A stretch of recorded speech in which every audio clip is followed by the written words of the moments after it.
আজকে প্রেতালয়ের এপিসোডে আমাদের কাছে একজন আপু মেল করেছেন। তো তিনি হচ্ছে আমাদের স্টুডিওতে এসে তার সাথে ঘটে যাওয়া কিছু ঘটনা আমাদেরকে শেয়ার করার জন্য এসেছেন। তো সরাসরি আমি এখন আপুর কাছে চলে যাব।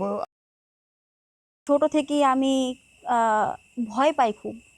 আর আমিও সেম, হ্যাঁ, খুবই ভয় পাই। ভয় এই জন্য বাসায় একা কখনো থাকি না। আমিও বাসায় থাকতে পারি না একা। খুবই ভয় লাগে। কবরস্থান বিভিন্ন জায়গায় দেখলেই মানে ভয় লাগে। আর অন্ধকার খুব ভয় পাই, কারেন্ট গেলে যে একটা চিৎকার দেওয়া এই আর কি।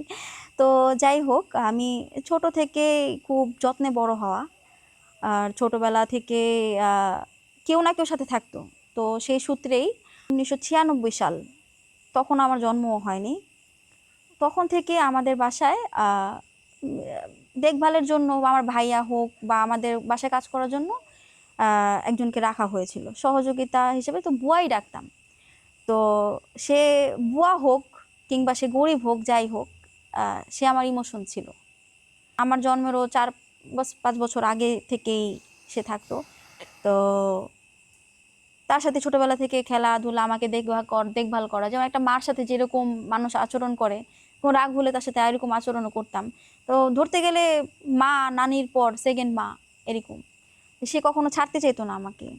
এভাবে দেখতে দেখতে বড় হলাম। সে একটু ছোট করে ছিল, আমাকে দেখতো আর বলতো, সেই ছোট বর্ষা এতটুকু ছিল, এরপর এতটুকু হলো, এরপর আমার সমান হলো, এখন এত বড়। তো যাই হোক, আস্তে আস্তে আমি বড় হলাম। তার বয়স হলো 2016 সাল। 15 সালের দিকে সে না বলে চলে গেছিল অভিমান থেকে। অনেক খোঁজ খবর নিয়ে আমি যোগাযোগ করে তাকে আবার আনানো হয়েছে। তো সেখান থেকে সে একটু অসুস্থ হয়ে যায়। অসুস্থ বলতে, তার একটা টিউমার হয়, টিউমার থেকে তার ক্যান্সার হয়। তো 2016 সালের জুন মাস, ক্যান্সার খুবই আক্রান্ত, 3rd স্টেজ। তো আমরাই করাই আর কি, কি বলে, ট্রিটমেন্ট করাই। তারপর ট্রিটমেন্ট করানোর পর সে সুস্থ হবে না আর। তো তখন রোজার মাস চলে আসে। রোজার মাসের আগে আমরা সিদ্ধান্ত নিই যে যা ট্রিটমেন্ট করানোর তো করালাম, অনেক টাকা পয়সাও গেল, সে তো আর ঠিক হবে না। তো তার শেষ কটা দিন সে তার মেয়ে নাতি নাতকুদের সাথে থাকুক তার গ্রামের বাড়ি। তাকে পাঠায় দেওয়ার ব্যবস্থা করা হয়। সে রোজার একদিন আগে তাকে পাঠিয়ে দেওয়া হয়। তো যাওয়ার 11 দিন আগেও খুব কান্নাকাটি, কারণ আমার সাথে সে ঘুমাতো। তা আমি হাত ধরে বলতাম, তুমি যেও না, তুমি যাও না, তোমার কেন এরকম হলো। তো আমরা প্রথমে বলি নাই যে তার ক্যান্সার হয়েছে। তো সে খুব মানে খুব কানলাম আমি। সেও কানলো যে না, আমি তো যেতে চাই না। আচ্ছা, আমার কি হয়েছে রে, আমার কি হয়েছে রে, আমি কি বাঁচুম না, এমনি করে বলতো। তো 11 দিন আগে তার সাথে কান্নাকাটি করলাম। 11 দিন পরে চলে গেল। তো তার কিছুদিন পরে জানলাম যে তারা নাকি গ্রামে তো অনেক ওই যে কবিরাজি করে, তো কবিরাজের কাছে নাকি গেছিল।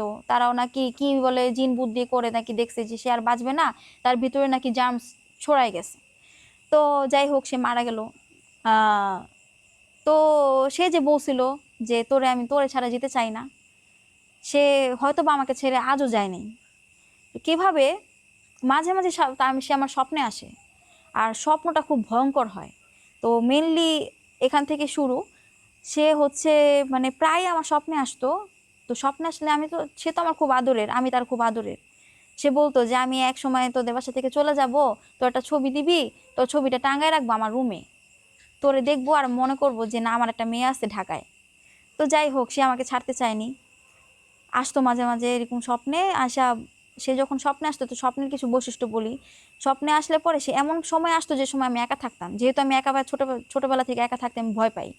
তো একা থাকতাম ওই সময়, ঘুমের মধ্যে আসতো।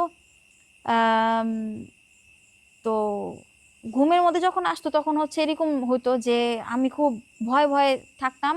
পুরো ঘর আমার মনে হতো গরম, খুব মানে যখন হঠাৎ করে মানে দেখতাম যে আমি জেগে যাচ্ছি, জাগার পর আমি বুঝতে পারতাম যে বুয়া ছিল ওইটা। আর ওই যে বোবায় ধরে বলে না, আমার খুব হুম বোবায় হুম ধরতো হুম ছোটবেলা হুম। থেকে। তো বোবায় ধরতো, তো ওই বোবার মতন করে আসতো, আমি একদম হাত পা নড়াতে পারতাম না। কিন্তু আমি ডাকতাম কাউকে, কিন্তু আমি যে ডাকতেছি আমি ফিল করতে পারতেছি আমি ডাকতেছি কাউকে, কিন্তু আমার ডাক কেউ শুনতে পারতো না। ওই ঘুমের মধ্যে আমি দেখতাম বুয়াকে, যে বুয়া আসছে, হাঁটতেছে, আমার আশেপাশে আছে, এরকম ভাবে দেখতাম।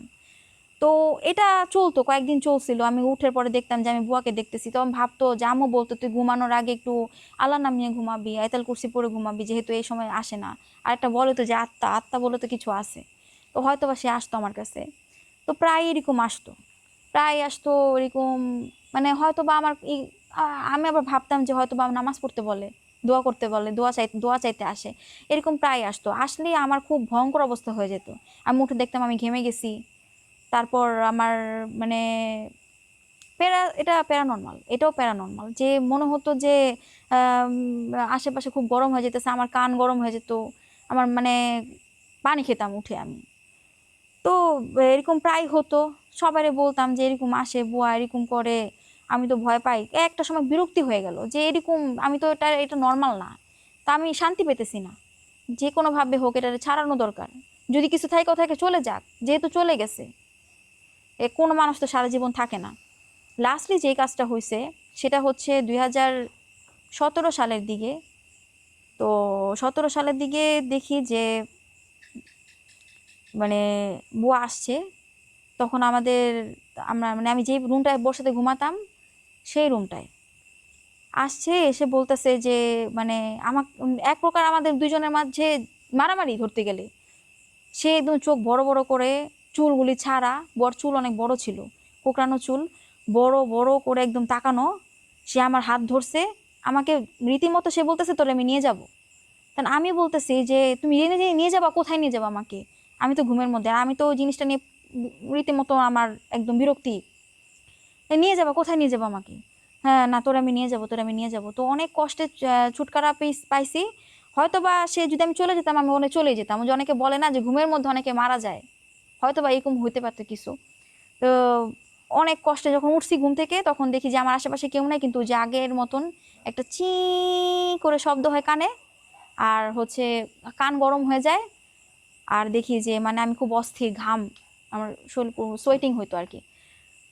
তো এই ছিল লাস্টলি, আমি খুবই ভয় পাইছি। তো আমি যেই ছাড়া মানে বলছি যে ছাড়ো, তুমি চলে যাও, ওই চলে গেছে তো চলেই গেছে, আর আসে না। এখন যদি দেখি মাঝে মাঝে নর্মালি দেখি,